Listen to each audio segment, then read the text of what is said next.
Hello guys, welcome ঘরোয়া homemade recipe চ্যানেলটিতে। তো দেখো, আমি আজকে রান্না করব পুরনো দিনের মা ঠাকুমাদের একটি রান্না, সেটা কিনা ঠাকুমা দিদাদের রান্না, মা না।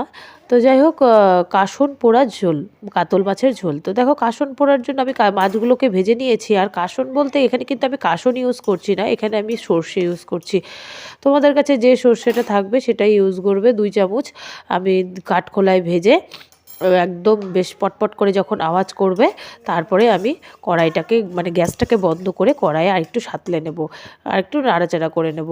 বেশি কিন্তু ভাজবো না। যখনই একটা সর্ষে যেমন ফটফট করে একটা আওয়াজ হয়, সেটাও শুরু হয়ে গেলেই আমরা গ্যাসটাকে নিভিয়ে দিয়ে বেশ এইভাবে আরেকটু খানিকটা নামিয়ে দেবো। আমি 4 পিস মাছের জন্য 2 চামচ সর্ষে নিয়ে নিয়েছি। এই সর্ষেটাকে এখন শিলনোড়ায় আমি বেটে নেব। হ্যাঁ, শুকনো খোলায় বেটে নেব। দেখো, শুকনো গুঁড়ো করে নিয়েছি, কিন্তু জল দিয়ে বাটবে না। এদিকে কড়াইয়ের মধ্যে তেল দিয়ে কালো জিরে সোমবারে দিয়ে 4-5টে কাঁচা লঙ্কা আমি ফোড়ন দিয়ে দিয়েছি। দিয়ে আমি একটা টমেটো ইউজ করেছি। এই রান্নাটা আমি ইউটিউবে খুব দেখেছি, তাই আমি আজকে বাড়িতে ট্রাই করলাম। সত্যি খেতে অসাধারণ হয়েছে। আমি খাওয়ার পরে কিন্তু ভিডিওটা এডিট করছি আর তোমাদেরকে শেয়ার করছি। খুব টেস্ট হয়েছিল খাবারটা, আর একদম অন্য রকমের একটা স্বাদের। তোমরা বাড়িতে ট্রাই করতে পারো, ভালো লাগবে কোনো মশলা ছাড়া এইভাবে। আর এখানে দেখো, আমার কৌটার মধ্যে হলুদটা শেষ হয়ে গেছে, তাই গুলে নিয়ে আমি দিয়ে দিলাম। দিয়ে এখানে জল দিয়ে ভালো করে আমি জলটাকে ফুটিয়ে নেব, ঝোলটাকে। তারপরে নুন, হালকা একটু মিষ্টি দিয়ে দেবো। তোমাদের কাছে ধনেপাতা থাকলে দিয়ে দেবে, আমার কাছে নেই, আমি তাই দিলাম না। তারপরে আমি এখানে মাছগুলো দেব। মাছগুলো দিয়েও খুব সুন্দর করে আমি ফুটিয়ে নেব। ঝোলটা বেশ অনেকক্ষণ ধরে ফুটিয়ে নেব। দেওয়ার পরে নামানোর আগ দিয়ে ওই সর্ষের গুঁড়োটা দিয়ে আমি কিন্তু ঢাকা চাপা দিয়ে দেবো। দিয়ে কিছুক্ষণ পরে আমি তারপরে ভাতের সাথে পরিবেশন করব। সত্যি অসাধারণ লেগেছিল খেতে। একটা অন্য রকমের সেন্ট, অন্য রকমের স্বাদের একটা ঝোলটার টেস্ট হয়েছিল। তোমরা বাড়িতে ট্রাই করো, ভালো লাগবে।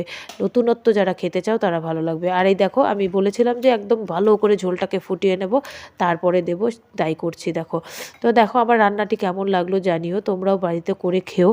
আর তোমরা কে কীরকমভাবে এই কাসন পোড়া ঝোলটা খাও আমাকে প্লিজ কমেন্টে জানিও, তাহলে আমিও বাড়িতে ট্রাই করব। তো দেখতেই পাচ্ছ ঝোলের কালারটা কত সুন্দর এসছে। ঝোলটা কিন্তু ফুটেই যাচ্ছে। আমি এখনও কিন্তু গ্যাসটা অফ করিনি। এরপরে আমি গ্যাসটা বন্ধ করে দিয়ে ঢাকা চাপা দিয়ে দেবো। তাহলেই আমার রেডি হয়ে গেল কাসন পোড়া কাতলা মাছের ঝোল। কাসন পোড়া বা সর্ষে দিয়ে কাতলা মাছের ঝোলও বলতে পারো। তো যে যার নামে দেয়, আমি এই নামটা দিলাম। এই নামটাই আমি ইউটিউবে দেখেছি, তাই এই নামটাই দিয়ে দিলাম। আমার এটা নিজের বানানো নয়। তো দেখতে পাচ্ছ কি সুন্দর হয়েছে, মনে হচ্ছে না মশলা দিয়ে করেছি, কিন্তু আসলে এটা মশলা দিয়ে নয়, এটা মশলা ছাড়া একটা ফোড়নের ঝোল। তো দেখো, তোমরাও চেষ্টা করো বাড়িতে। আর এর সাথে সাথে তোমাদেরকে দেখিয়ে দিচ্ছি আমি কি কি রান্না করেছি।